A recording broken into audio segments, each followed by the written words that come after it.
Claims that the United States deployed an unknown and highly advanced weapon during its operation to capture Venezuelan leader Nicolas Maduro have sparked intense global attention following a dramatic eyewitness account shared online by the White House press secretary. The account, reported by the New York Post, recounts how Venezuelan security forces were allegedly incapacitated within minutes by a technology described as unlike anything previously encountered in combat. According to the Guard quoted in the Post, Venezuelan troops were on routine alert when their defensive systems abruptly failed. He said radar screens went dark without warning, leaving forces blind and disoriented. Almost immediately, swarms of drones appeared overhead, followed by a small number of U.S. helicopters. The Guard estimated that fewer than 10 helicopters deployed roughly 20 American troops, a force he described as vastly outnumbered by Venezuelan defenders. Despite the numerical imbalance, the witness said the U.S. unit overwhelmed hundreds of fighters with extraordinary speed and precision. He claimed American soldiers moved with a level of coordination and firepower that made resistance impossible, describing the encounter not as a battle, but as a one-sided assault. "We were hundreds, but we had no chance," he said, adding that the rate and accuracy of fire felt overwhelming. The most disturbing moment, however, came when the Guard described the deployment of a mysterious device. He said the Americans released something that produced an intense, crushing force, which he could only compare to a powerful sound wave. The sensation, he claimed, felt as if his head was exploding from within. Within seconds, soldiers around him reportedly began bleeding from their noses, vomiting blood, and collapsing to the ground, unable to move or stand. The White House has not confirmed whether the reposting of the account by Press Secretary Caroline Leavitt, accompanied by the caption, "Stop what you are doing and read this," constitutes official verification of the claims. Venezuela's Interior Ministry has stated that approximately 100 members of its security forces were killed during the January 3rd operation. It remains unclear how many of those deaths, if any, may be linked to the alleged weapon described in the account. A former U.S. intelligence source, cited in the reporting, suggested that the symptoms described resemble the effects of directed energy weapons, a category of military technology that uses focused energy, such as microwaves or lasers, to disable targets. The source said the U.S. military has possessed versions of such systems for decades and acknowledged that some are capable of causing bleeding, pain, disorientation, and temporary loss of bodily function. However, the source stopped short of confirming whether such a weapon was used in Venezuela. The Venezuelan Guard said the raid has sent a chilling message across the region. He warned that the operation demonstrated capabilities far beyond conventional warfare and claimed it has already triggered widespread fear throughout Latin America, especially after President Donald Trump recently warned that Mexico was on the list. "I'm sending a warning to anyone who thinks they can fight the United States," he said. "After what I saw, I never want to be on the other side of that again." The United States is now urging its citizens to leave Venezuela immediately. In a stark warning issued by the U.S. State Department, Americans were told to depart the country as soon as possible, as international flights resume and the security situation rapidly deteriorates. Officials say armed civilian militias, known as colectivos, are setting up roadblocks, stopping vehicles, and searching for signs of U.S. citizenship or support for Washington. Venezuela remains under the highest U.S. travel advisory, Level 4, citing severe and ongoing threats to Americans on the ground. The warning comes just days after U.S. forces captured Venezuelan leader Nicolas Maduro and his wife, Celia Flores, in a dramatic operation that has sent shockwaves across the region and beyond. Yet from Washington, President Donald Trump is projecting confidence. Posting on social media, Trump declared he is already making Venezuela rich and safe again, just 1 week after Maduro's capture, offering no evidence, but thanking those who made it possible. At the White House, Trump met with top U.S. energy executives, urging them to invest in rebuilding Venezuela's oil infrastructure. He promised a new formula to divide oil revenues, saying Venezuela needs money and the United States will decide how much it gets. On Friday, Trump signed an executive order shielding U.S.-held revenues from Venezuelan oil sales, blocking courts or creditors from touching the funds, and cementing Washington's control over billions of dollars tied to Venezuela's vast reserves. The White House says the move advances U.S. foreign policy goals. But in Caracas, Venezuela's acting president Delcy Rodriguez delivered a furious response. Calling Maduro's capture a criminal aggression, Rodriguez vowed to govern until his return, insisting the Venezuelan people, not Washington, remain in charge. She warned the operation would be remembered as a permanent stain on U.S.-Venezuela relations and urged citizens to remain united, calling the Caribbean a territory of peace. Caribbean Sea, which must be a territory of peace. From here, once again, we will not stop condemning the criminal aggression against the Venezuelan people that occurred in the early morning of January 3, 2026. It will go down in history as a great stain on relations between the United States and Venezuela. So here there is no doubt. Here there are no levels of uncertainty. No, no, no, no. Here the Venezuelan people rule, and there is a government, the government of President Nicolas Maduro, and I have the responsibility to take charge while his kidnapping lasts. So this is the message for all of Venezuela. Let us keep marching together. Let us keep marching united, guaranteeing happiness, guaranteeing life, guaranteeing the future, and guaranteeing peace. Johanna, thank you. The defense of the peace of our homeland. There we are bringing together all of Venezuela, all Venezuelan men and women, to reject the vile and criminal attack of January 3 and to condemn that our head of state, President Nicolas Maduro, has been kidnapped. Maduro's son echoed that message. Speaking at rallies demanding his father's release, Nicolas Maduro Guerra claimed the government is following a 5-point negotiation plan, personally approved by Maduro before his capture. He insisted Maduro is calm, defiant, and still considers himself Venezuela's president, even as he faces trial in New York, where he has declared himself a prisoner of war. I tell you, everything that is happening, everything we are doing today as a government was the plan of Nicolas Maduro, which he personally approved himself. Everything. We are following his instructions. He left the line marked and he was prepared for everything. If something happens to me, here is this path and you know what you have to do. Here is the plan of the homeland. Here is the plan of the 7 transformations. Here is the negotiation plan approved by him.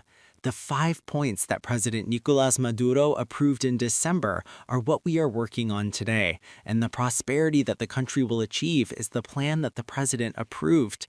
We are following his instructions with our older sister, Delcy Rodriguez, at the head of the acting presidency and the collective team of the high political command.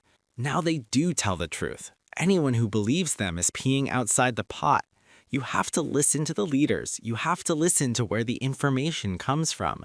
Unity. Unity. If before you disliked someone, well, now you cannot dislike them anymore. We have to love each other, all of us, because the only way to guarantee peace in Venezuela, to guarantee prosperity in Venezuela, and for Nicolas and Celia to return is that we remain united and in government in Venezuela, that the revolution continues to be the government. Unity around the high political command, all support to the acting president, Delcy Rodriguez, to Dr. Jorge Rodriguez, president of the National Assembly of Venezuela, to Diosdado Cabello, Minister of Interior, Justice, and Peace, to the Bolivarian government, to the Socialist Party and the Great Patriotic Pole, a coalition that includes the PSUV, to the Bolivarian National Armed Force. A round of applause for the armed force, our armed force dignified, resilient. Later, the truth will be known about how we fought. It's not for me to say it. It will correspond to the truth. Let us be patient. We are under investigation, but we will know how our heroic armed force fought until the very last second to protect our president. I saw him when he arrived in New York. Happy New Year, good night, my father said, with his serenity, with his composure. I have known him since I was born. I said it yesterday in a video conference. And when I heard his tone, my aunt, his older sister, called me and perceived the same thing I did. He is at peace because he has a deep faith in our Lord Jesus Christ, and because he has peace of conscience, the peace that comes from a clear conscience, peace of the soul, peace of the spirit. Let us have no doubt that they will return. That feeling we may have of helplessness, of pain, of anger must be turned into loving strength, because we are not a vengeful people. We are a people in resistance, but our feeling must be love and turning it into organization. Throughout the people of Venezuela, there is a great national consensus rejecting the criminal aggression of which Venezuela was a victim on January 3rd.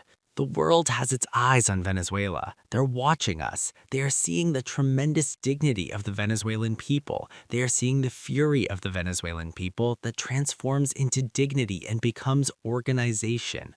The second task is to remain in permanent mobilization. Permanent. Every day, go out to the streets, put up a leaflet, keep the flame alive. Keep demanding the release of the innocents, Maduro and Celia. The fallout is now global. Protests have erupted in London, Paris, and Seoul, with demonstrators accusing the United States and its allies of imperialism, resource plunder, and illegal intervention. I'm here defending Venezuela's sovereignty.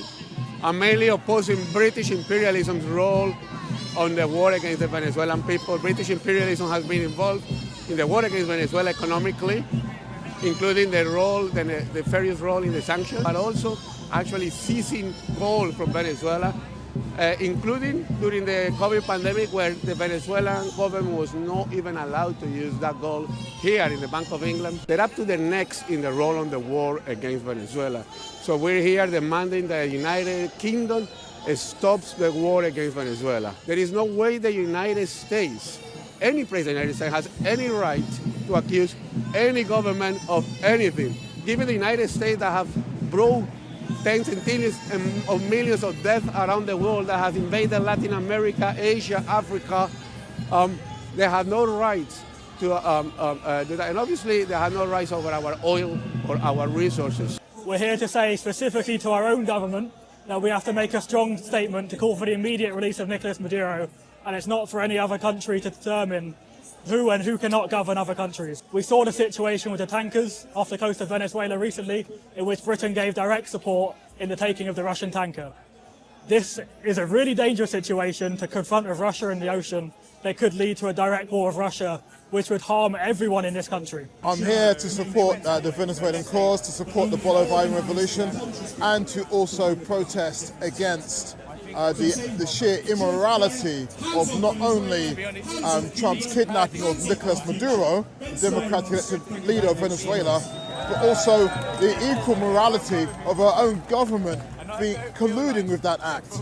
Is not only a violation of international law, it's also a violation of the Articles of the Organization of American States, to which Washington is a signatory. I want to condemn the criminal attack against Venezuela government, Venezuelan people, Venezuela economy, Venezuela, all the values of Venezuela. If it is happening in Venezuela, can happen in any part of the world, because as all the time USA treat us as guinea pigs and trying to test with us.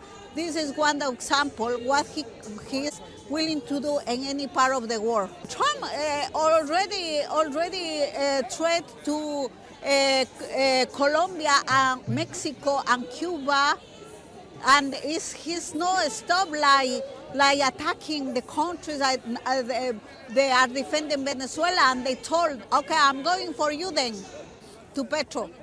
In Paris, crowds marched near the Eiffel Tower, chanting "Yankees lead Latin America," as a French lawmaker accused European governments of becoming accomplices to Washington.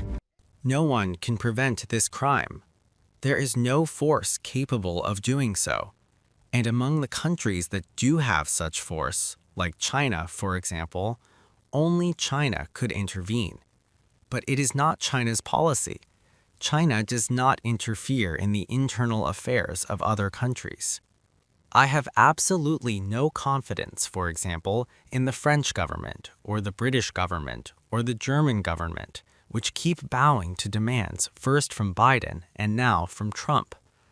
I believe the solution will come from the mobilization of the people. That is what can stop this barbarity. Donald Trump can afford to do all the things he is doing today because since he has been in the White House, all the other states, especially the European states, not only do nothing to oppose these actions, but allow him to proceed and become supporters and accomplices of them. If Venezuela falls, it will be Colombia's turn next, then Brazil, Mexico, and Cuba, because other countries such as Chile, Argentina, and Paraguay have already aligned themselves with the United States. And in South Korea, hundreds rallied outside the U.S. Embassy, calling Trump's actions a violation of international law and national sovereignty.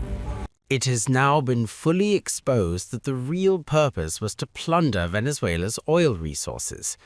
The arrest of President Maduro is illegal, and even in the U.S. courts it appears that prosecutors are dropping the charge labeling him as the leader of the so-called solar cartel, showing that they themselves have lost any justification for this war. We regard President Maduro as the leader of a government that stands for the great anti-imperialist people, and we strongly condemn Trump for expanding war into Latin America. If there are difficulties in Venezuela, it is for the Venezuelan people themselves to address those. Trump's intervention is a violation of international law and an infringement on national sovereignty. I often see people online arguing that international law does not matter because everyone breaks it, but I think that argument is completely wrong. Only by raising our voices together to condemn the United States and Trump for violating international law can we move toward peace.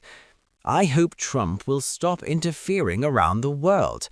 I also think that even some of Trump's own supporters are now turning against him. Isn't it contradictory for someone who claims to pursue an isolationist policy to intervene in Venezuela? It makes no sense. As anger spreads abroad and fear grows inside Venezuela, the contrast could not be sharper. Washington speaks of oil, order, and opportunity. Caracas speaks of kidnapping, resistance, and survival. And for Americans still inside Venezuela, the message tonight is clear: get out now.